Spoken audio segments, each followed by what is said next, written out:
என்ன சார் அண்ணாமலை ஒரே பல்ட்டி அடிச்சு எடப்பாடி பழனிசாமியை முதலமைச்சர் ஆக்கிறதா எங்க கடமைன்னு சொல்லியிருக்கிறாரு.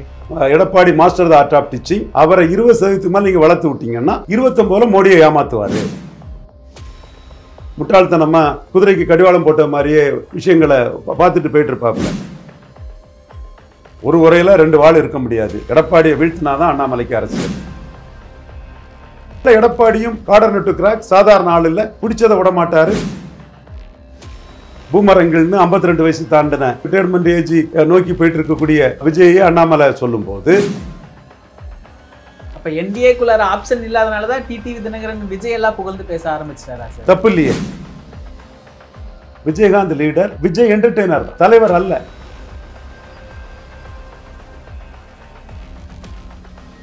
Q&Q Pharmacy.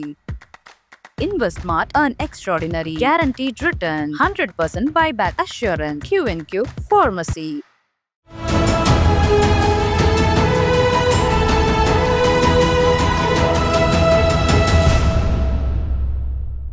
தமிழ் நிறம் நேயர்களுக்கு வணக்கம். இன்று நம்மிடையே அரசியல் விமர்சகர் ரவீந்திரன் துரைசாமி அவர்கள் இணைந்திருக்கிறார். சார் வணக்கம் சார். வணக்கம் தம்பி. எப்படி இருக்கிறீங்க சார்? நல்லா இருக்கும் தம்பி. என்ன சார் அண்ணாமலை ஒரே பல்ட்டி அடிச்சு எடப்பாடி பழனிசாமியை முதலமைச்சர் ஆக்கிறதா எங்க கடமைன்னு சொல்லியிருக்கிறாரு. Endurance is a virtue in politics. இதே எடப்பாடி பழனிசாமி 3வது முறை மோடி பிரதமராக வருவார், 330 சீட்டு வருவார்னு சொல்லி சீட் ஷேரிங்ல அது உடஞ்சது. நகர்ப்புற உள்ளாட்சியில் சீட் ஷேரிங்ல அந்த கூட்டணி உடஞ்சது. அண்ணாமலை கட்சி கட்டுப்பாட்டை ஏத்துக்கிறாரு. அமித்ஷா எடப்பாடியை சிஎம்னு சொல்லிட்டாரு. நம்ம போன்றவர்கள் வந்து சீட் ஷேரிங்ல ஏமாந்துடக்கூடாது. Edappadi master the art of teaching. அவரை 20% மேல நீங்க வளர்த்து விட்டீங்கன்னா 29 மோடியை ஏமாத்துவாரு. அவர் வந்து காங்கிரஸுக்கு ஏற்கனவே 24ல 25 சீட் வர ஆஃபர் கொடுத்தாரு. அவரோட ஆதரவான யூடியூபர்ஸ் வந்து அதை வெளிப்படையாவே பேசினாங்க. அவரோட ஆதரவான யூடியூபர்ஸ், நம்ம தம்பி தான், சூப்பர் ஸ்டார் தான், நம்ம தம்பி தான், அதுல என்ன இருக்கு, வெளிப்படையாட்டே நம்ம தம்பி பேசினா, சூப்பர் ஸ்டார் பேசினான். அப்போ நீங்க அவர் வந்து எம்பவர் ஆனா காங்கிரஸுக்கு 20-25 சீட்டு ஆஃபர் கொடுப்பார். ஸோ அவர் பலம் 21%. அதுக்குள்ள என்டிஏ 18, அதுக்குள்ள அமித்ஷா சீட் ஷேரிங்கா முடிக்கணும். அந்த 21 சீட்டு பலத்துக்கு மேல சீட்டை கொடுத்து ஏமாந்தா 29ல மோடி ஏமாறதுக்குள்ள வாய்ப்புகள் பிரகாசம். ஆனா கட்சியோடைய அழுத்தத்து பேர்ல தான் அது மாதிரி சொல்லியிருக்கிறதுக்கு வாய்ப்பு இருக்கா சார்? ஏன்னா இப்போ இல்ல, அது அமித்ஷா சொன்ன பிறகு கட்சி கட்டுப்பாட்டை அவர் மீற முடியாது. 15 நாளைக்கு முன்னே இது சொன்னார், இப்பவும் சொல்லியிருக்கிறார். இபிஎஸ்ஐ எதிர்த்து தான் அண்ணாமலை ஒரு ஸ்டார் அந்தஸ்து ஒரு பார்வை விற்கப்பட்டது அண்ணாமலை மேல. இப்போ இபிஎஸோட ஆதரவாளர்கள்லாம் பாத்தீங்கன்னா அண்ணாமலை கவுந்தடிச்சிட்டாருன்னு பேசுறாங்களே சார். இல்ல, அது பேசத்தான் செய்வாங்க அரசியல்ல. இபிஎஸ் வந்து 20% வாக்கை பிடிச்சிட்டு இருக்கக்கூடிய ஸ்டாலினுக்கு அடுத்தபடியா 2வது பெரிய தலைவர் தான். அது நம்ம மறுத்தாலும் அதுதான் உண்மை. டேட்டா அதுதான் சொல்லுது. நான் எல்லா இடத்துலையும் அதை சொல்லியிருப்பேன். இன்னும் இபிஎஸ் வந்து அண்ணாமலையால் என்ன செய்ய முடியும்னா, சீட் தகராறுல ஒரு பிரச்சனை வந்ததுன்னா மோடி சப்போர்ட்டோட சீமான ப்ரொஜெக்ட் பண்ணி, இதுதான் சில பிராமணர்களுக்கு வந்து பொறுக்க முடியல. எல்லா பிராமணரும் சொல்லலை, தேசபக்தியும் தெய்வபக்தியும் உள்ள எனக்கு ஆதரவாக உள்ள எத்தனையோ பிராமணர்கள், பெங்களூரு, பாரினு, ஸ்ரீயா சரவணன், அஜய் ஆனந்த், எத்தனையோ பேர், அவங்கெல்லாம் வந்து என்ன பாராட்டுறாங்க. இவங்களுக்கு வந்து அது பொறுக்க முடியல. இந்த ரங்கராஜ் பாண்டே, ஜெயஸ்வி ஸ்ரீராம், கோலாகல சீனிவாஸ் போன்ற பிராமணர்கள், ஒரு சில பிராமணர்கள் பிடிக்கல. நம்ம பாயிண்ட் ஆஃப் வியூ என்னன்னா, அண்ணாமலைக்கு ஓட்டுங்கிறதே மாற்றத்துக்கான ஓட்டுன்னு. அது பிராமண சமுதாயத்துல இருந்து அதை பேசுறேன். 2014 பிராமண சமுதாயம் வந்து மோடிக்கு ஓட்டு போடல. மோடியா லேடியாடி கேட்ட ஜெயலலிதாவுக்கு தான் தென் சென்னையில ஓட்டு போட்டாங்க, ஸ்ரீபெரும்புதூர்ல ஓட்டு போட்டாங்க. டேட்டா பார்த்தா தெரியும். இப்போ நீங்க சொல்ல போனா பிராமண சமுதாயத்தை சேர்ந்த சங்கராச்சாரியார் கைதுக்கு ஏற்க தண்டனை ஜெயலலிதாவுக்கு உண்டுன்னு சொன்ன வேணாம். அந்த ஏற்க தண்டனை ஜெயலலிதா கிடைச்சி, அது வேற விஷயம். பட் நம்ம அந்த இடத்துக்குள்ள நம்ம நிலைப்பாடு, நம்ம கருத்துக்குள்ள இருந்தா நம்ம பார்வையை வைக்கிறோம். அதுல 2014 ஜெயலலிதாவுக்கு தான் பிராமண சமுதாயம் வந்து ஓட்டு போட்டாங்க. 2019 கமல்ஹாசனுக்கு தான் ஓட்டு போட்டாங்க. 2019 செஞ்சென்னையிலும் ஸ்ரீபெரும்புதூரிலும் பிராமண சமுதாயம் கமல்ஹாசன் தான் ஓட்டு போட்டாங்க. அது அவங்க உணர்வு, நம்ம யாரையும் குறை சொல்ல முடியாது. வன்னியர்கள் ஒரு டைப்பாக ஓட்டு போடுவாங்க, நாடார்கள் ஒரு டைப்பாக போடுவாங்கன்னு போது அவங்க உணர்வு. நாடாருக்கும் வன்னியருக்கும் ஒரு உணர்வு இருக்கும்போது என்னுடைய பிராமண சகோதரர்கள் சுதந்திரத்துக்காக பெருசா பெரிய அளவில் தியாகம் பண்ண அந்த சமூக மக்களுக்கு ஒரு உணர்வு இருக்குங்கிறத நாம வந்து அதை விமர்சிக்க முடியாது. ஆனால் இப்படித்தான் இருந்துங்கிற அந்த உண்மையின் அடிப்படையில் அதை நம்ம பதிவு பண்ணலாம். அந்த உரிமை நமக்கு இருக்குது. அப்போ அவங்க 2014 ஜெயலலிதாவுக்கு ஓட்டு போட்ட பிராமண சமுதாய மக்கள், 2019 கமல்ஹாசனுக்கு ஓட்டு போட்ட பிராமண சமுதாய மக்கள், 2024 மாற்றம் ஒன்று அண்ணாமலைக்காக மோடிக்கு ஓட்டு போட்டாங்க. ஸோ மாற்றம்ங்கிற ஒரு இதுக்கான ஒரு தலைவராக தான் அண்ணாமலையை மக்கள் பார்த்தாங்க. ஸோ அண்ணாமலைக்கு மாற்றம்னு அண்ணாமலைக்கு ஓட்டு போட்ட மக்கள் upper caste, Appar mentality cost இளைஞர்களும் அண்ணாமலைக்கு பெரிய அளவில் போட்டாங்க. மாற்றங்கிறதுல சீமானுக்கு ஓட்டு போட்ட மக்கள் வண்ணார், நாவிதர், புயவர், போயர், ஒட்டர், வேட்டுவ கவுண்டர், ஊராளி கவுண்டர், தொட்டிய நாயக்கர், மருத்துவர், மங்களா, முக்குவர், பரதவர், பரதராஜ குலமினவர், ஆண்டி பண்டாரம், ஜங்கம், வலையர், இந்த மாதிரிப்பட்ட எளிய மக்கள் நம்மள ஒருத்தன்னு சீமானை ஐடென்டிஃபை பண்ணி நமக்கான மாற்றத்தையும் நன்மையும் சீமான் தான் தர முடியும்னு பரையர்களும் தேவேந்திர குல வேளாளர்களும் பெருமளவில் சீமானுக்கு ஓட்டு போட்டாங்க. அல்லது 4வது வந்த ஒருத்தர் 8.3 எடுக்க முடியாது. பட் அந்த 18% ஓட்டுங்கிறது மாற்றங்களில் அண்ணாமலை கொண்டு வந்த ஓட்டு. அதனால தான் இன்னைக்கும் அண்ணாமலை இந்த விழாவில் எடப்பாடி பக்கத்தில் ஒரு லீடர் ஆட்டு, வாக்குபலம் உள்ள ஒரு ஆட்டு இருக்கிறாரு. வாக்குபலம் உள்ள ஒரு ஆட்டு அண்ணாமலை இருக்கிறார். அதுதான் இன்னைக்கு அதை காட்டுது. இப்போ நான் 3 பிராமண சகோதரர்களை ஏன் சொல்கிறோம்னா, சசிகலா விஷயத்தில் இவங்கெல்லாம் என்கிட்ட தோற்று போனவங்க தான், என் கருத்துக்கிட்ட தோற்று போனவங்க தான். ஓப்பனாக அதை கிளைம் பண்ணிடுவோம், அதில் என்ன இருக்குது, சகோதரர்கள் தான். பட் இதை சொல்லி அடித்தாதான் இந்த மண்ணுக்குள்ளே தீக்காக்காரனுக்கும் சில விஷயங்கள் கண்ணு திறக்கும். அல்லது அவனும் முட்டாள்தனமாக குதிரைக்கு கடிவாளம் போட்ட மாதிரியே விஷயங்களை பார்த்துட்டு போயிட்டு இருப்பாப்புல. இப்போ பிராமண சமுதாயம் மாற்றம்ங்கிறதுல சீமானுக்கு ஓட்டு போடுவாங்க, எடப்பாடியோட சீமானை ப்ரிஃபர் பண்ணுறாங்கங்கிறத இந்த கருத்துருவாக்கிகளுக்கு பிராமண சமுதாயத்திலே செல்வாக்கு கிடையாதுங்கிறதையும் நான் ஆணித்தரமாக அடித்து சொல்கிறேன். காலம் அதை உணர்த்தும் அவங்களுக்கு. இன்னொரு பக்கம் இந்த கலப்பு திருமண ஸ்டேட்மெண்ட், பாஜக அலுவலகத்தில் கலப்பு திருமணம் பண்ணிக்கலாம் அப்படின்னு அண்ணாமலை சொல்கிறாரு. ஏற்கனவே நம்ம திமுக 21 எலெக்ஷன்ல கலப்பு திருமணம் பண்ணா ஊக்கத்தொகைன்னு சொல்லியிருந்தாங்க. இப்போ அதையெல்லாம் எதிர்த்து பாஜகவே கூட பிரச்சாரம் பண்ணியிருந்தது. இப்போ இந்த ஸ்டேட்மெண்ட் எதுக்காக சார்? பாஜக பிரச்சாரம் பண்ணியிருந்துங்கிறது முகங்காட்டி எந்த பாஜக தலைவரும் அதை பிரச்சாரம் பண்ணலை. அண்ணாமலை இந்த ஸ்டேட்மெண்ட் சொல்றாருன்னா, அண்ணாமலையே நாளைக்கு 40 வயசு தான் ஆகுது. பூமரங்கள்னு 52 வயசு தாண்டின கிழவர்ங்கிற இதுக்கு நோக்கி போயிட்டு இருக்கக்கூடிய விஜயே ரிட்டையர்மெண்ட் ஏஜ் 60, அவர் ரிட்டையர்மெண்ட் ஏஜ் நோக்கி போயிட்டு இருக்கக்கூடிய விஜயை அண்ணாமலை சொல்லும்போது, அண்ணாமலை இந்த மாதிரிப்பட்ட இஷ்யூஸில் தனக்கு நாளைக்கு ஆதரவு வளையம் பெருகும். I am the youngest leader, ஒரு வாக்கு சக்தி உள்ளவங்களில் யங்கஸ்டாக இருக்கிறேன்னு இந்த மாதிரிப்பட்ட இஷ்யூலாம் தனக்கு தன்னுடைய பொலிட்டிக்கல் பாப்புலாரிட்டியை, தன்னுடைய லீடர்ஷிப்பை உயர்த்தணும்னு அண்ணாமலை கருதலாம். எல்லாருமே பர்சனல் பொலிட்டிக்ஸ் பண்ணுறதுல தப்பு இல்லையே. இந்த இன்னைக்கு மூப்பனாருடைய நிகழ்ச்சி, நினைவு நிகழ்ச்சியில் எடப்பாடி பக்கத்தில் அமர்ந்திருக்கிறாரு. ஆனாலும் 2 பேரும் பார்த்துக்கிற மாதிரி, ஒரு பேசிக்கிற மாதிரியே தெரியலையே அந்த ஃபோட்டோவை பார்த்தா. ஒரு உரையில் 2 வாள் இருக்க முடியாது. எடப்பாடியை வீழ்த்தினாதான் அண்ணாமலைக்கு அரசியல். அது எடப்பாடிக்கும் தெரியும், அண்ணாமலைக்கும் தெரியும். ஆரம்பத்தில் அண்ணாமலை கொஞ்சம் ஏமாறதுக்கே இருந்தார். எங்கள் ஆடி டீம் அதை அலர்ட் பண்ணணும். நாங்கள் எதுனாலும் நாங்கள் எங்கள் கிளைமை வச்சுருவோம், நாங்கள் அலர்ட் பண்ணோம். இப்போ அண்ணாமலை தெளிவாக உணர்ந்துக்கிட்டாரு. டெல்லி இதில் பண்ணுறாரு.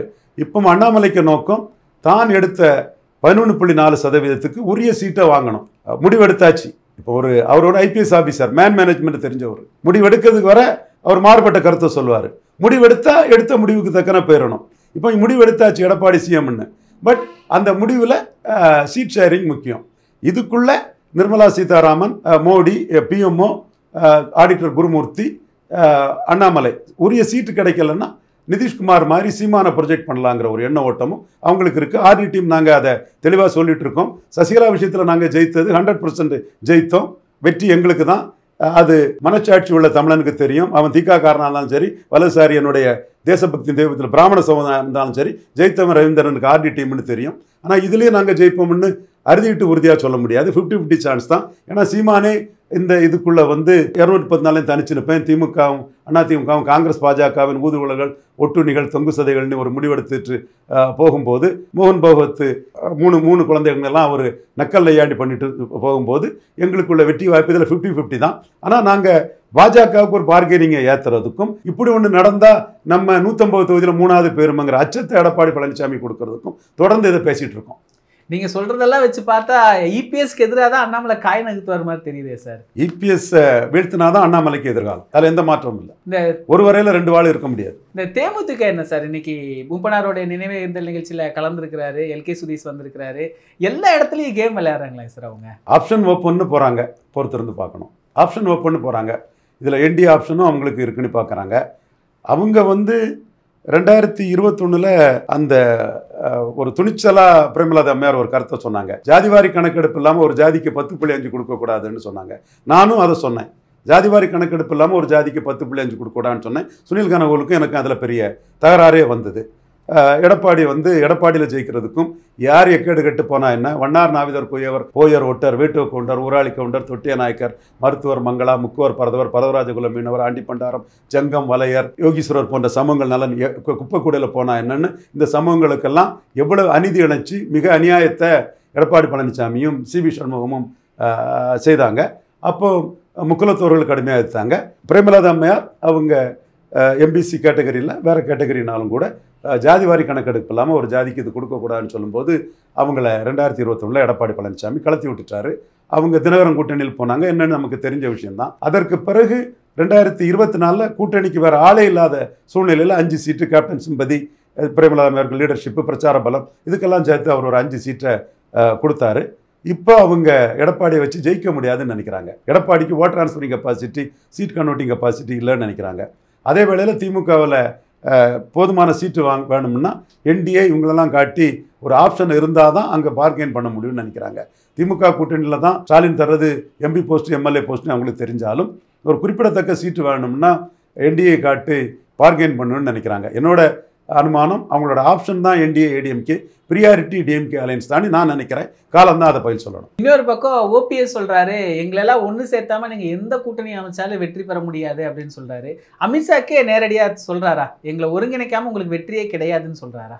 ஒருங்கிணைக்கிறதுங்கிறது இனிமேல் சாத்தியக்கூறு இல்லை. இன்னைக்கு பொலிட்டிக்ஸ்னா அக்குமுலேட்டிங் பவர், அமாசிங் வெல்த் தான் மாடர்ன் பொலிட்டிக்ஸ். ஏடிஎம்கே எடப்பாடி கையில் வந்துட்டு நான் இந்த கருத்தை எய்தர் எடப்பாடி ஆர் எலெக்ஷன் சொன்னேன், கவுண்டர் பண்ணுவாருன்னு சொன்னேன். இப்போ இன்னைக்கு நான் அவருக்கு எதிராக சில விஷயங்களில் ஐயர் நாடார் என்ன செய்ய முடியும்னு சொல்கிற காலத்திலையும் ஒரு ஜாதி கட்சி ஆட்டி 2 ஜாதி கட்சி ஆட்சி சமநீதி அவர் சூறையாடுறங்கிற அடிப்படையிலையும் சிவி சண்முகம் போன்றவங்களெல்லாம் தூண்டி விட்டு எனக்கு எதிராக வன்மமாக வழக்கெல்லாம் தொடுக்கிறாங்க அடிப்படையிலும் அவருக்கு எதிராக நான் டிக்ளேர் பண்ணிட்டு தான் நான் நிற்கிறேன்.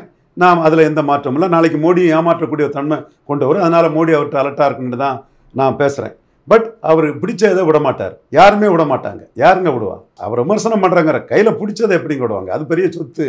அதிமுக 20% ஓட்டு பாராளுமன்றத்திலே பிரைம் மினிஸ்டர் கேண்டிடேட் சொல்லாமலே பெருசாக பணம் செலவழிக்காமலே 20% ஓட்டை எடுத்துட்டார். நம்ம accept the reality, then try to go beyond that. அப்போ அதிமுகன்னா எடப்பாடி பழனிசாமி தான். ஆனால் 10.5 கொடுத்ததுனால சேலம், தருமபுரி, விழுப்புரம், சிதம்பரம், கள்ளக்குறிச்சி, நாமக்கல்ல வன்னியர்கள் மத்தியில் அவர் ஸ்டாலினோட மிகப்பெரிய தலைவராக நிற்கிறாரு. வன்னியர்களுக்கு பெருந்தலைவராக நிற்கிறாரு. வன்னியர் ஆதரவில் தான் 77 வட தமிழகத்தில் எம்ஜிஆரோட பெரிய தலைவராக கலைஞர் நின்னார். இன்னைக்கு அதே வன்னியர்கள் 10.5க்காக எடப்பாடி பக்கத்தில் நிற்கிறாங்க. பறையர்கள் அன்னைக்கு எம்ஜிஆர் பக்கத்தில் நின்னாங்க. இன்னைக்கு பறையர் சமூகம் முழுக்க திமுக திருமாவளவன் பக்கம் நிற்கிறாங்க. ஸோ பொலிட்டிக்கல் டைனமிக்ஸ் மாறி போச்சு. அப்போ அவருக்கு இது தெரியும். 10.5 கொடுத்தனால முக்குலத்தோர் எதுக்குறாங்கன்னு தெரியும். இவரால் பாதிக்கப்பட்ட 3 முக்குலத்தோர் தலைவர்களுக்காகவும் முக்குலத்தோர் இவரை எதுக்குறாங்கன்னு தெரியும். அப்போ எங்கே எம்ஜிஆர் சென்டிமெண்ட் இருக்குது, எங்கே ரெட்டால சென்டிமெண்ட் இருக்குது? ரெட்டால சென்டிமெண்ட் இருந்ததுன்னா ஜெயலலிதா உயிரோடு இருக்கும்போது நோட்டா கீழே போன சீமானு கீழே எப்படி இவர் விளங்கோட்டில் போவார்? கன்னியாகுமரியில் எப்படி இவர் 4வது போவார்? ரெட்டால எப்படி புதுச்சேரியில் 4வது போகும்? எப்படி திருநெல்வேலியில் சீமானோட ரெட்டாலைக்கு குறைஞ்ச செல்வாக்கு ஆகும்? கூட்டணியோட தான் ரெட்டால அந்த ஓட்டு. ராமநாதபுரத்தில் சீமானோட குறைஞ்ச செல்வாக்கு எப்படி ரெட்டாலைக்கு ஆகும்? அதே ரெட்டால ஸ்டாலினோட பெரிய செல்வாக்கில் சிதம்பரம், விழுப்புரம், கள்ளக்குறிச்சி, நாமக்கல்ல போனது எப்படி? ஸோ டைனமிக்ஸ் மாறிட்டு ஒரு சிலர் லெஸ் இன்ஃபார்ம்டா இருட்டுக்குள்ளே இருந்துக்கிட்டு அல்லது உள்நோக்கத்தோட பேசிகிட்டு இருப்பாங்க. நாம் அப்படி இல்லை. நாம் தரவுகளோட சொல்கிறோம். அந்த அடிப்படையில் தான் சொல்கிறோம். தான் கையில் பிடிச்சி 10.5 சொல்லி 93,000 ஓட்டில் எடப்பாடியில் ஜெயித்து தான் ஒரு லீடராக வன்னியருக்கு பெருந்தலைவராட்டும் கொங்கு வேளாளர் கமிட்டியில் இன்னொருத்தர் சிஎம் ஆகிறதுக்கு வாய்ப்புள்ள இல்லாமல் இருக்கிற எடப்பாடி பழனிசாமி இரட்டை தலைமை 50% ஷேர் எல்லாம் இனிமேல் அவரால் கொடுக்க மாட்டார். அவர் பிடிச்சதை விட மாட்டார். அபகரிச்சிட்டாரு, கிராப் பண்ணிட்டார். அதான் கிராப்பர்னு சொல்கிறேன். நான் பெனிஃபிஷரி காஸ்ட்டு அதனால தான் நான் ரெட்டலையால் பலன் இல்லாத நான் பெனிஃபிஷரி காஸ்ட்டு அதனால தான் நான் ஆர்கனைஸ் பண்ணிட்டு இருக்கிறேன். என்னோட ஆர்கனைசிங் கெப்பாசிட்டி என்னங்கிறது இன்னும் நாட்கள் வரும்போது தெரியும். ஒன் திங், மோடிக்காக ஷீட் ஷேரிங் வர நான் வெயிட் பண்ணுறேன். 2:1ங்கிற ஷீட் ஷேரிங் மட்டும் நான் வெயிட் பண்ணிட்டு இருக்கிறேன். அதே வேளை எடப்பாடியும் கார்டர் நட்டு கிராக், சாதாரண ஆள் இல்லை, பிடிச்சதை விட மாட்டார், விடவே மாட்டார். அதனால் அவர் ஒற்றை தலைமைன்னு வந்துட்டார். அதுக்கு 20% ஓட்டு கிடச்சிடுச்சு. இன்னொருத்தரை அதுக்கு ஷேர் கொடுக்கக்கூடிய இது அவருக்கு இல்லை. ஆனால் இரட்டை தலைமையாக இருக்கும்போது இருந்ததில் ஒற்றை தலைமை ஆனதுனால ஓபிஎஸ் நீக்கினால 13% ஓட்டு அவர் அடி வாங்கியிருக்கிறாருங்கிறதும் 100% உண்மை. இப்போ இந்த ஓபிஎஸ் ஆதரவாளர்லாம் சொல்கிறாங்களே சார், என்டிஏலேருந்து ஓபிஎஸ் வெளியே போயிட்டார், அவ்வளோதான், அந்த எக்ஸ்பிரஸ் போயிடுச்சு, திரும்ப வரக்கு வாய்ப்பு இல்லைன்னு சொல்கிறாங்களே சார், அது எப்படி சார்? இதுவரை உள்ள சிம்டம்ஸ் தினகரனும் ஓபிஎஸும் என்டிஏல இல்லைன்னு தான் காட்டுது. இன்னைக்கு உள்ள இந்த ஐயா மூப்பனார் விழாவிலையும் 2 பேரும் வந்த மாதிரி தெரியலையே. ஒரு சால்ராட்டியை காக்கணும்னா 2 பேரையும் கூப்பிட்டு வந்திருக்கலாமே. ஸோ எல்கே சுதீஷை வாங்கன்னு சொல்லி எடுத்து ஒரு பேரம் பேசுறதுக்கு அல்லது தனக்கு அந்த ராய்சபா கிடைச்சிடாதா, கட்சி எப்படி போனாலும் என்னங்கிற எண்ணத்தில் கூட அவர் வந்தாரா? அப்படி வந்துட மாட்டார். பிரேமலதா அம்மையார்கிட்ட கன்சல்ட் பண்ணி தான் அவர் வருவார். ஸோ அப்படி ஏதோ ஒரு ரூபத்தில் லாபி பண்ணி எல்கே சுதீஷை அவங்களுக்கு ஒரு அரசியல் முக்கியத்துவம் வருது. அதனாலேயும் நிர்மலா சீதாராமன் அவர்கள் பக்கத்திலேயே அமர வச்சிருந்தாங்க. ஆமாம், முக்கியத்துவம் கொடுத்து முக்கியமானவங்க அவங்க அதை கொடுத்து அவங்க வந்தது மாதிரி, ஏன் என்டிஏல இல்லாத தேமுதிகவோட சுதீஷை கொண்டுட்டு வந்த மாதிரி என்டிஏல இருந்த 13% வாக்கு காலி பண்ணின ஓபிஎஸ்ஸையும் ஏற்கனவே ஆர்கேனரில் வெற்றி பெற்ற தினகரனையும் ஏன் முக்குலத்தோர் சமுதாயத்தில் டெல்டா டு அப்பர் சவுத் வர முக்கிய செல்வாக்கான 2 பெரும் தலைவர்களாக இருக்கக்கூடிய அவங்கள முக்குலத்தோர் சமுதாயத்தை மதிச்சாவது கூட்டிகிட்டு வந்திருக்கலாம் இல்லையா? வரலையே. அப்போ இவங்களை பொறுத்தளவில் என்டிஏக்குள்ள இவங்களுக்குள்ள அந்த ரோல் வந்து ரொம்ப லிமிட்டடாக தான் ஆகிற மாதிரி எனக்கு தெரியுது. அண்ணாமலை இருந்தால் அது இருந்திருக்கும். அண்ணாமலை இல்லாத போது அது எந்த இடத்துக்குள்ளே அது இதாகுதுன்னு தெரியல. வெளிப்படையாக சொல்ல ஆதாரம் இல்லாமல் என்னால் சொல்ல முடியலை. யூகிக்க முடியுது, ஆதாரம் இல்லாமல் நான் சொல்ல விரும்பலை. ஆனால் இவங்க 2 பேருக்கும் நடக்கூடிய சம்பவத்தில் வந்து என்டிஏக்குள்ளே பெரிய ரோல் இருக்கிற மாதிரி தெரியல. அப்போ என்டிஏக்குள்ளார ஆப்ஷன் இல்லாதனால தான் டிடிவி தினகரன் விஜய் எல்லாம் புகழ்ந்து பேச ஆரம்பிச்சிட்டாரா சார்? தப்பு இல்லையே. நீங்கள் அவருக்கு வந்து திமுக கிட்ட போக முடியாது. அவருக்கு வந்து எடப்பாடியும் அவரும் 420 ஒருத்தருக்கு பேசிக்கிட்டாங்க. எடப்பாடியை கமாண்ட் பண்ணவர், மிஸ்டர் சீஃப் மினிஸ்டர் கம் ஹியர்னு அவர் ரூமுக்குள்ளே கூட்டி வந்து கமாண்ட் பண்ணவர். அப்போ தன்னை கமாண்ட் பண்ணவரை எடப்பாடி வந்து உள்ள சேர்த்தா அவருக்கெல்லாம் 6 கட்ட 7 கட்ட இவங்க ஆட்கள்கிட்ட போய் நின்று கூனி குறுகி நின்று காலில் விழுந்தது தான் ஞாபகம் வரும். சார் நான் இயல்பாக தான் சார் பேசுகிறேன், பொய்யாலாம் பேசலைண்ணா. அப்போ அவர் வந்து இவரை சேர்க்க விரும்ப மாட்டார். அவருக்கு வந்து இவர் பின்னாடி நிற்கிறதும் முடியாது. அப்போ அந்த இடத்துக்குள்ளே விஜய் ஒரு ஆப்ஷனாக வச்சு அவர் போகிறதுல அவருக்கு அதான அவர் லெஃப்ட் அவுட். இப்போ நம்ம தரவுகளின் அடிப்படையில் தான் விஷயத்த சொல்ல முடியும். இதை வச்சு நீங்கள் கூட்டணி சொல்லிடாதீங்கன்னு ஒரு அரசியல்வாதி சொன்னாருன்னா 8% பலம் விஜய்க்குன்னு கணக்கிட்டு விலை அன்டெஸ்டட் நாட் ப்ரூவ்டு தான். பட் தினகரன் விஜயகாந்துக்கு பலம் விஜய்க்கு இருக்குன்னு, பலம் நிரூபிக்காத விஜய்க்கு இருக்குன்னு நான் கூட்டணிக்கு வர தயாருங்கிறார். பலம் நிரூபிக்காத விஜய்க்கு விஜயகாந்துக்கு பலம் இருக்குன்னு அதற்கு தக்கன நம்ம சீட் ஷேர் பண்ணி கூட்டணிக்கு வர தயாருன்னு தினகரன் ஒரு ஆஃபர் கொடுத்துருக்கிறாரு. அப்போ நான் சசிகலா அம்மையார், தீபா ஜெயக்குமார் 0% இருக்காருங்கிற விஜய்க்கு 8% விஜயகாந்துக்கு அளவான ஒரு தன்மை கொண்டு வரும்னு டிடிவி தினகரன் சொல்றாரு. இதுக்கு மேல நான் மறைச்சு பேச முடியாது இல்லையா? என் ஆசைகள் இருக்கலாம். பட் தினகரன் ஒரு பிளேயர், ஆர்கேனர்ல வெற்றி பெற்றவர், 5.5% வாக்கெடுத்தவர். அவர் வந்து இன்னைக்கு சட்டமன்றத்தில் 2.5% வாக்கெடுத்தவர், கொஞ்சம் ஓட்டில் கோயில்பட்டியில் தோத்தவர், ஒரு சமுதாயத்தின் பிரதிநிதியா டெல்டாவுக்குள்ள வேலு கார்த்திகேயன், இவர் தேர்போகி பாண்டியன் போன்ற செல்வாக்கான தலைவர்கள் கொண்ட கட்சியின் தலைவராக இருக்கக்கூடியவர். ஸோ அவர் ஒரு கருத்து சொன்னார்னா அவர் என்ன சொன்னாருங்கிறத நான் தப்பாக சொன்னோம்னா நான் தப்பாக போயிடுவேன். அவர் விஜய் ஒரு ஆப்ஷனாக எடுத்துட்டாரு டிடிவி தினகரன். டிடிவி தினகரன், அன்புமணி, ஓபிஎஸ் இவங்கெல்லாம் விஜயோட சேர்ந்த ஒரு பெரிய தாக்கத்தை ஏற்படுத்தி. டிடிவி தினகரனுக்கு எவிடன்ஸ் இருக்கு. ஓபிஎஸ் அவுட் ரேட்டாக விஜய் அடிச்சிருக்கிறார். அந்த இதை பார்த்துடணும். நம்ம ரொம்ப மைல்டாக பேசக்கூடிய தலைவர் ஐயா ஓபிஎஸ் அவர்கள். அதனால ரொம்ப மைல்டாக தான் அதை அடிச்சிருக்கிறாரு. அந்த பேச்சு சரியில்லை, கொள்கை இல்லைங்கிறத அவர் சொல்லியிருக்காரு. அப்போ ஓபிஎஸ்ஸை பொறுத்தளவில் அவர் விஜயை ஏற்றுக்கிட்டு போகக்கூடிய தன்மை அவருக்கு இல்லை. சிஎம்மாக இருந்தவர், அவரை சிஎம்மாக வந்து ஏற்றுக்கிட்ட வந்தானா ஒரு வேளையில் ஆஃபர் கொடுத்தாங்கன்னா அவர் யோசிக்கலாம். அவர் விஜயை முதன்மையாக ஏற்றுக்கிட்டு போகிறதுக்கு வாய்ப்பு இல்லைங்கிறது தான் அவரோட ஸ்டேட்மெண்ட் எனக்கு காட்டுது. அவர் ஒரு ஸ்டேச்சரை மெயின்டைன் பண்ணுறாரு. அப்படி தான் அவரை பார்க்குறேன். அன்புமணி என்டிஏக்குள்ளே தான் இருக்கிறாரு, திமுக எதிர்ப்பை கடுமையாக பண்ணுறாரு.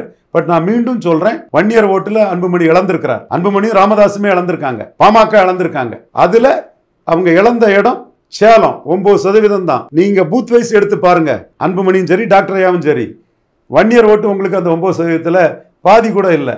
விழுந்த ஓட்டு கார்காத்தார், 24 மணி செட்டியார், தேவாங்கர் செட்டியார், உடையார் போன்ற சமூகங்கள் ஓட்டு தான் அந்த சேலத்தில் உங்களுக்கு அந்த 9%க்குள்ளே இருக்குது.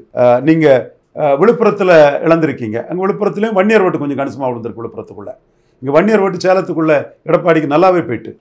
சிதம்பரம் அங்கேயும் நீங்கள் ஜெயங்கொண்டான்லேயும் அரியலூர்லேயும் எடப்பாடி தரப்பு லீட் பண்ணியிருக்காங்கன்னா அங்கேயும் 1 இயர் ஓட்டை நீங்கள் இழந்திருக்கிறீங்க. அப்போது இழந்த 1 இயர் ஓட்டை நீங்கள் 1 இயர் ஓட்டை இழந்துட்டீங்கிறது எடப்பாடிக்கு தெரியும். உங்களோட கடுவம் போனையானவர் நீங்கள் அதில் எடப்பாடி கிட்ட ஏமாந்துடக்கூடாதுன்னு உங்களுக்காக நான் நிற்கிறேன். அதுக்காக தான் உங்ககிட்ட நான் வந்தேன். ஐயாவுக்கு தெரியும் எதுக்கு வந்தான்னு. 1 இயர் சங்கமாக இருக்கும்போது அவர்கிட்ட வந்தது காரணமே இதுதான். கிளியை வளர்த்து பூனாட்டை கொடுத்துடக்கூடாது, சமூக நீதி சூறையாடலில் 1 இயர்களை ஏமாந்துடக்கூடாதுங்கிறதுக்காக தான் வந்தேன். அவருக்கு மனச்சாட்சிக்கு தெரியும், அன்புமணிக்கு அது தெரியாது. ஆனால் இப்போ அன்புமணி தான் அந்த இடத்துக்குள்ள 10.5 எடுத்து நின்று ஒரு ஃபோல்ஸ் ஆகக்கூடிய தன்மையில் இருக்கிறாரு. அதுக்கு ஐயாவும் ஆதரவு கொடுத்தாருன்னா பெரிய அளவில் இருக்கும். நான் ஏன் சொல்கிறேன்னா, உங்கள் ஓட்டை நீங்கள் இழந்துட்டீங்க, சிவி சண்முகத்துக்கிட்ட இழந்துட்டீங்க, எடப்பாடி கொடுத்த 10.5 இழந்துட்டீங்க, கேபி முனுசாமிகிட்ட இழந்துட்டீங்க, வீரமணிகிட்ட இழக்கல. அவர் துரைமுருகனுக்கு உள்கையாகி அங்கே டெபாசிட் போயிட்டு அன்பழகன்ட்டு இழந்துட்டீங்க. அன்பழகன் அந்த இடத்துக்குள்ள 23% எடுத்ததுனால தான் சௌமியா அன்புமணி மோடிக்கு ஒரு எம்பி வராமல் போன ஒரு சூழ்நிலை வந்தது. நான் ரொம்ப எதிர்பார்த்தேன், ஒரு எம்பி வந்துடும் சகோதரி எம்ஓஎஸ் ஆவாங்கன்னு கூட நான் எதிர்பார்த்தேன் மோடிக்காக. அங்கே வன்னியர் ஓட்டு சரியாக வராதனால தான் அந்த தோல்வி வந்தது. அரூர் வெள்ளாள கவுண்டர் போட மாட்டாங்க, ஒரு வன்னியர் பவர்ஃபுல்லாக வந்து இந்த பகுதியில் ஸ்ட்ராங்காக இருக்கதான்னு நினைப்பாங்கங்கிறது எல்லாத்துக்கும் தெரிஞ்ச ஒரு விஷயந்தான். பட்டு வன்னியர்களே வந்து 10.5க்காக அன்பழகன் எடப்பாடின்னு போனனால தான் அந்த தோல்வி வந்தது. இப்போ 4.3% ஓட்டு பாமகவுக்கு நல்ல ஓட்டு தான், அதை நான் மறுக்க வரல. அது அவங்க ஃபோல்ஸாக இருக்கிறாங்க. அந்த ஃபோல்ஸாட்டு மூப்பனார் இருக்கல்ல, வாசன் இருக்கல்ல, வைகோண்ணா இருக்கல்ல, மதிமுக தேமுதிகவும் அந்த அளவுக்கு இருக்கல்ல, கேப்டன் 10%க்கெல்லாம் போன இதில் இருக்கல்ல. நீங்கள் அந்த ஃபோல்ஸாக இருக்கிறீங்க. ஆனால் நீங்கள் சுய பரிசோதனை செய்து பண்ணி பார்த்தா வன்னியர் ஓட்டை எடப்பாடி பழனிசாமி கிட்ட இழந்திருக்கீங்க. மோடி பிரதமர்னு உங்களுக்கு ஒரு ஓட்டு நல்லாவே உள்ளுக்குள்ளே வந்திருக்குங்கிறதும் தெரியும். அப்போ நீங்கள் ஒரு அரசியல் சக்தியாக இருந்துக்கிட்டு தான் வன்னியருக்கு நீங்கள் பெரிய சக்தியாக இருந்துட்டு தான் அதர் காஸ்ட் உங்களுக்கு எதிராக போராதோட அரசியலை பண்ணணும். நீங்கள் அதர் காஸ்ட் உங்களுக்கு ஸ்டாலின் ஐத்தா வந்துடுவாங்கன்னு நினச்சா அது தப்பு கணக்கு, பிரிசனராக பாஸ்டாக பண்ணக்கூடிய கணக்கு. நான் என்னோட கருத்தை சொல்கிறேன், அவங்க தான் முடிவெடுக்கணும். பிரிசனராக பாஸ்டாக பண்ணக்கூடிய கணக்குன்னு தான் நான் நினைக்கிறேன். என்னை பொறுத்தவரை 10.5 சொல்லி அவங்க நின்னாங்கன்னா பெரிய ஒரு தாக்கத்தை ஏற்படுத்தலாம். என்ன செய்ய போகிறாங்கன்னு பார்க்கணும். அவங்க யாருமே இந்த மூப்பனார் இதில் 2 பேருமே வரல, அன்புமணியும் வரல, டாக்டர் ராமதாஸ் தரப்பும் வரல. அவங்க ஆப்ஷன்ஸ் ஓப்பனாக தான் இருக்கிறாங்க. அவங்கள பொறுத்த அளவில் 10.5 ராமதாஸை விடவும் அன்புமணியை விடவும் 10.5 பெருசு. இன்னைக்கு அந்த 10.5 வன்னியர்கள் மத்தியில் பிரைடாக இருக்குது. அம்பாசிங்கர் கமிஷன் அறிக்கையில் 13%, 1931 சென்சஸில் 17% சொல்லக்கூடிய வன்னியர் கம்யூனிட்டியால் மட்டும்தான் ஒரு ஜாதிக்கு தனி ஒதுக்கீடுங்கிறத அந்த பிரைடை காட்ட முடியும். ஸோ அதை இது பண்ணி வன்னியகுல சத்திரியர்களை நம்பி அன்புமணி களம் கண்டாருன்னா நிச்சயமாக வந்து பெரிய ஃபோல்ஸாட்டு அந்த இடத்துக்குள்ளே வரலாம். ராமதாஸை சப்போர்ட் பண்ண வேண்டிய சூழ்நிலை வரும். அந்த இடத்துக்குள்ளே நம்ம 3வது பேருன்னு சொல்லி நம்பி தான் வன்னியகுல சத்திரியர்கள் பயந்து தான் கடத்துக்குள்ளே நிற்காமல் எடப்பாடி பழனிசாமி விக்கிரவாண்டியை விட்டு ஓடிட்டார். 10.5 பற்றி கருத்து சொல்லணும். முன்ன போனால் உதைக்கும், பின்ன போனால் கடிக்கும். 10.5 தான் வேணும்னு ராமதாஸ் அன்புமணி களத்தில் நிற்கும்போது நம்ம அதுக்குள்ளே போய் சண்டை போட்டுட்டு இருந்தோம்னா அது நமக்கு சரியாக இருக்காதுன்னு ஸ்ரூடு பொலிட்டிஷனான எடப்பாடி பழனிசாமி விளையிட்டாரு. எடப்பாடி பழனிசாமி அக்லிஸ் கீழ் எதுன்னு பார்க்கணும். 10.5 பற்றி சொன்னால் முக்குலத்தோர் வண்ணார் நாவிதர் கொய்யோர் போயர் ஒட்டர் வீட்டு கொண்டர் ஊராளி கொண்டர் தொட்டிய நகர் மருத்துவ மங்களா முக்கூர் வரதராஜ குலவினோர் ஆண்டி பண்டாரம் சங்கம் வலையர் ஊராளி கொண்டர் போன்ற சமூகங்கள் வந்து நமக்கு அநீதி இழைச்சிட்டாங்க எடப்பாடியும் சி விஷ்ணுங்கிறத தெளிவாக உணர்வாங்க. 10.5 அன்புமணி சொல்லி எடப்பாடி சொல்லலைன்னா வன்னியர் சமூகம் அன்புமணி பக்கம் தான் போகும். ஸோ இந்த இடியாப்ப சிக்கலில் எடப்பாடியை நெருக்கடி கொடுத்து வன்னியர் ஓட்டை எடுத்து நீங்கள் ஃபோல்ஸ் ஆகிறது தான் உங்களுக்கு வந்து 29 பலன் கொடுக்கும். நான் சகாதேவ மாதிரி சமூக நீதி அடிப்படையில் சொல்கிறேன், உங்கள் நன்மைக்காகவும் சொல்கிறேன். அப்கோர்ஸ் எடப்பாடி பழனிசாமியை புல் டவுன் பண்ணுன்னு தான் சொல்கிறேன். சிங்கம் மறைஞ்சிருந்து சண்டை போடாது, யாரும் பார்த்துருக்க முடியாது. நேருக்கு நேர் சண்டை போட்டதை யாரும் பார்த்துருக்க முடியாது. நம்ம வெளிப்படையாக சொல்லி தான் சொல்கிறேன். முடிவெடுக்க வேண்டியது அன்புமணி, டாக்டர் ராமதாஸ் இவங்களோட முடிவு. இன்னொரு பக்கம் விஜய் வந்து விஜயகாந்தை பயன்படுத்துறாரு. ஆனா பிரேமலதா விஜயகாந்த் என்ன பண்றாங்கன்னா விஜய் அட்டாக் பண்றாங்க. வேற கேள்வியே இல்லையா, விஜய் பத்தி தான் கேட்பீங்களா அப்படின்னு. இதை எப்படி புரிஞ்சுக்கிறது சார்? இல்லை, அது சீமான் கருத்து சரிதான்னு பிரேமலதா அம்மையார் சொல்லிட்டாங்களானாலே அந்த இடத்துக்குள்ள விஜய் வந்து விஜயகாந்தை பற்றி பேசி அரசியல் லாபம் தேடுறதுக்கு தேமுதிக எதிராக இருக்காங்க. சீமான் தான் அதை எக்ஸ்போஸ் பண்ணி விட்டுட்டாரு. நீ வந்து விஜயகாந்த் கட்சி ஆரம்பிக்கும் போது நீ வந்தியா, சப்போர்ட் பண்ணியா, ஏதாவது ஒரு துரும்பையாக தூக்கி போட்டியா? நானாவது ஜெயலலிதா கூட்டணியில் ஜெயலலிதாவுக்கு ஆதரவாக ஈழ பிரச்சனையில் இருக்கும்போது கூட்டணியில் விஜயகாந்த் இருக்கும்போது 2019 அவருக்கு ரிஷிவந்தியமாக அந்த தொகுதியில் நான் அவருக்காக பிரச்சாரம் பண்ணினேன். நீங்கள் வந்து அன்னைக்கு வந்தீங்களா, விஜயகாந்துக்கு ஆதரவாக ஒரு துரும்பையாக தூக்கி போட்டிங்களான்னு கேட்டார். அதில் பிரேமலதா அம்மையார் உடல்நிலை சரியில்லாத டைம்லேயும் வந்து பார்க்கலன்னு இன்னொரு சென்டிமெண்ட்டான ஒரு இதையும் வந்து தூக்கி போட்டு விமர்சனம் பண்ணாங்க. ஸோ அவர் விஜயகாந்தை சொல்லி விஜயகாந்துக்கு பின்னாடி திரண்ட பாமர மக்களை தனக்கு ஆதரவாக திரட்டலான்னு நினைக்கும் போது அது வந்து அந்த பாமர மக்களின் பிரதிநிதி நான் தான் சீமானும் டைரக்ட் பிரதிநிதி நாங்கள் தான் தேமுதிகவும் அதில் அரசியல் களமாடுறது இயல்பு தான். கேப்டன் விஜயகாந்த் மறைந்தாலும் இருந்தாலும் 1000 பொன், இறந்தாலும் 1000 பொண்ணுன்னு மறைந்தாலும் அவரோட பேருக்கு ஒரு வாக்கு வலிமை இருக்குன்னு விஜய் ரெகனைஸ் பண்ணுறாரு. சீமான் அதில் பாமர மக்களுக்கு தலைவனா விஜயகாந்த் மாதிரி போல்டாக நம்ம நான் தான் உடனே அவர் அதுக்குள்ளே வராரு. நாங்கள் தான் வாரிசாக நிற்கிறோம் ங்கிறதுல பிரேமலதா அம்மையார் வராங்க. கேப்டன் விஜயகாந்துக்கு ஒரு முக்கியத்துவம் கிடைச்சது, நமக்கு மகிழ்ச்சி. ரொம்ப தந்திரமாக தான் எம்ஜிஆர் விஜயகாந்தெல்லாம் விஜய் பயன்படுத்துறாரா சார்?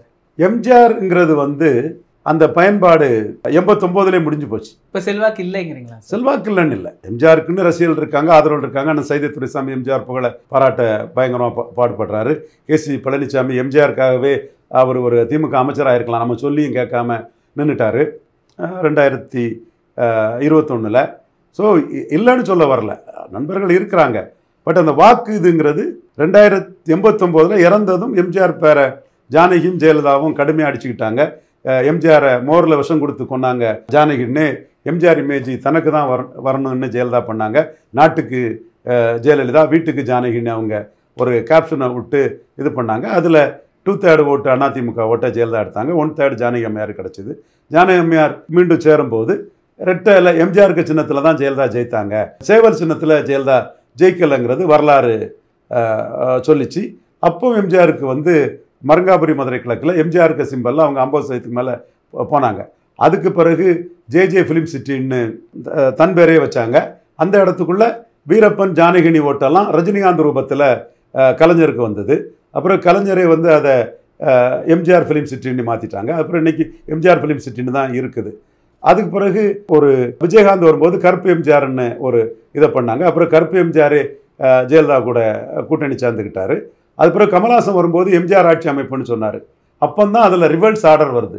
எம்ஜிஆர் ஊழல் பெருச்சாளி, சாராய வியாபாரிகளை கல்வி தந்தை ஆக்கினாரு, முல்லை பெரியாறு விட்டு கொடுத்துட்டாரு மலையாளி அப்படின்னு எம்ஜிஆர் அடித்தார். இன்னைக்கு எம்ஜிஆர் அடித்து ஒருத்தன் தமிழ் அடையாளங்களை சொல்லி முத்துராமலிங்க தேவரை, இமானுவேல் சேகரனை, சிங்காரவேலரை, வாவு சிதம்பரம் பிள்ளைய, ரெட்டமலை சீனிவாசனை, அயோத்திதாச பண்டிதரை சொல்லி தமிழ் அடையாளங்களை சொல்லி ஒருத்தன் 8.3% எடுக்க முடியும்னா அந்த எம்ஜிஆருங்கிற அடையாளம் மலையாளி அடையாளம்னு சீமான் முன்னெடுக்கிறாரு. ஜெயலலிதாங்கிற அடையாளம் கன்னட அடையாளம்னு சீமான் முன்னெடுக்கிறாரு. பெரியாருங்கிற அடையாளம் தமிழர் அல்லாத அடையாளம்னு முன்னெடுக்கிறார். ஸோ தமிழர் அல்லாத அடையாளங்களுக்கு எதிராட்டு தமிழ் அடையாளங்களை சொல்லி சீமான் களமாடிட்டு இருக்கும்போது அவுட் ஆஃப் பாக்ஸாக அண்ணா எம்ஜிஆர்னு ஆதவர்ஜுனா சொல்கிறதெல்லாம் பூமரங்கள், கடந்த காலத்தின் கைதிகள், அறத பழசான விஷயங்களை அப்டுடேட் ஆகாமல் அறத பழசான விஷயங்களை விஜய் எடுத்துட்டு இருக்கிறாரு. எனிவே எம்ஜிஆர் சொல்றதுல நஷ்டம் இல்லை விஜய்க்கு. ஆனால் கவனிச்சிங்களா சார், ரஜினி கமலையும் கடுமையாக அட்டாக் பண்ணுறாரு. ரஜினிகாந்த் 2004ஆம் ஆண்டு பாபா படப்பெட்டியை தூக்கிட்டு போனதுனால ராமதாஸுக்கு எதிராக களம் கண்டார், ராங் ஸ்ட்ராட்டஜி பண்ணார். ராமதாஸ் 50% வாக்கெடுத்து அனைத்து தொகுதியிலையுமே 50% மேலே வாக்கெடுத்து ஜெயித்தார்.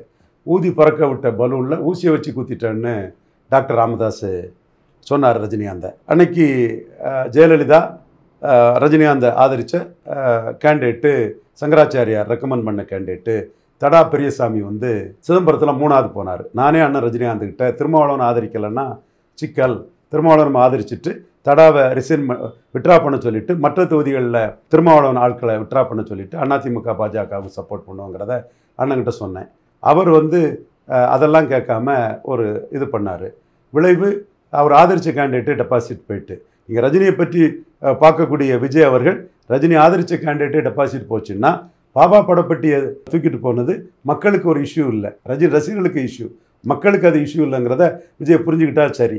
அதே டாக்டர் ராமதாஸை டிக்ளேர் பண்ணி பிற ஜாதிகளை திரட்டி யாதவர், செங்குந்தர், உடையார், அகமுடையார், கள்ளர், கார்காத்த வேளாளர், தொண்டை மண்டல வேளாளர், இப்படி அனைத்து பிற ஜாதிகளையும் திரட்டி கலைஞரும் புரட்சி தலைவியும் ஐயா ஐயான்னு ராமதாஸ் காலில் விழுறதுனால பிற ஜாதிகளுக்கு இங்கே பிரதிநிதித்துவம் பாதிக்கப்படுதுன்னு சொல்லி களத்தில் இறங்கி அன்பாளன் யாதவ், அவர் தான் பெரிய அளவில் இருந்தார், கிருஷ்ணகாந்தன் யாதவ், இன்னும் பல ஜாதி சங்கங்களை பயன்படுத்தி பொலிட்டிக்கல் இஷ்யூவை சொல்லி பாமக அனைத்து தொகுதிகளையும் நாங்கள் தோக்கடிச்சு காட்டணும்.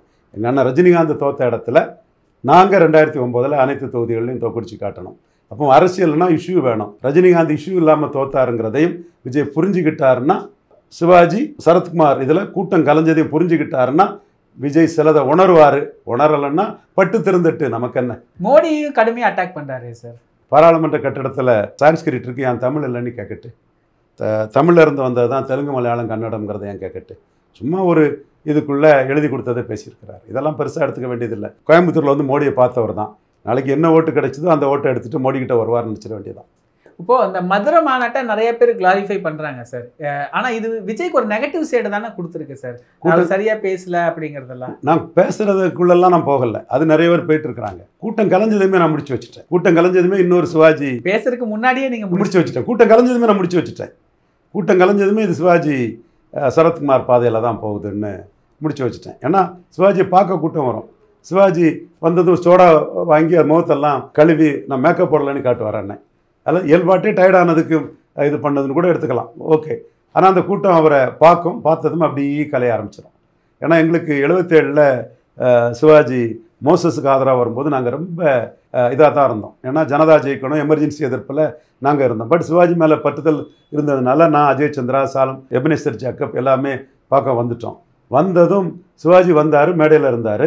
அங்கே உள்ள அதிமுக மாவட்ட செயலாளருக்கு ஈக்குவல் அந்தஸ்து கொடுத்து பேசினார். அந்த சகோதரர் மேலே எங்களுக்கு ஒன்றும் இல்லை, சிவாஜி எம்ஜிஆருக்கு இணையானவர், அவருக்கு இப்போ ஈக்குவல் அந்தஸ்து கொடுக்காருன்னு எங்களுக்கு அது வேதனையாக இருந்து நாங்கள் ஜனதா ஜெயிக்கணுங்கிற எண்ணத்தில் நாங்கள் வந்தவங்க சிவாஜி மேலே பட்டுதலில் அந்த கூட்டத்தை பார்க்க வந்தோம். வந்த கூட்டம் சிவாஜியை பார்த்ததும் கலைஞ்சிட்டு. அப்போவே நாங்கள் முடிவு பண்ணிட்டோம், இங்கே ஜனதா ஜெயித்துறோம், இந்த தொகுதியில் சிவாஜியை பார்க்க தான் கூட்டம் வந்திருக்கு அப்படிங்கிறதுல இது பண்ணோம். ஸோ தஞ்சை திலகர் திடலில் சிவாஜி பேசிகிட்டு இருக்கும்போது ராஜேந்திர வர ஆரம்பிச்சதும் கூட்டம் கலைஞ்சு போய் ராஜேந்திர பார்க்க போயிட்டு, அப்போ சிவாஜியை வந்து ஒரு மிகப்பெரிய கலைஞனை தலைவராக மக்கள் பார்க்கல.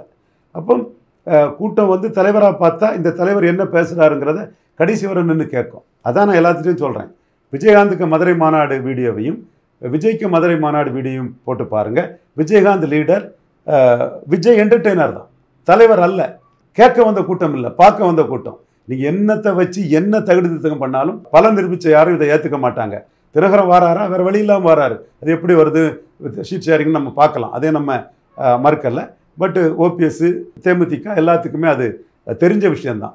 இந்த ஒரு ஆபத்து விஜய் தலைமைக்கு இருக்குங்கிறது எல்லாருமே தெரிஞ்ச விஷயந்தான். மற்றபடி பேசுனது அதை பற்றியெல்லாம் மற்றவர் அனலைஸ் பண்ணுறாங்க. நான் அபின்ஷியோ வாய்டுன்னு சொல்கிற மாதிரி கூட்டம் கலைஞ்சதிலே முடிஞ்சு போனார். அப்புறம் என்னத்தை பேசி என்ன பேசாமல் இருந்தேன்ன, நீ கூட்டம் கலைஞ்சதிலே முடிஞ்சு போனீங்களே. தற்கால அரசியல் குறித்தான பல தகவல்களை பகிர்ந்து கொண்டதுக்கு நன்றிங்க sir. Q&Q Pharmacy. Services available: medicine, optical, diagnostics, audiology. Q&Q Pharmacy.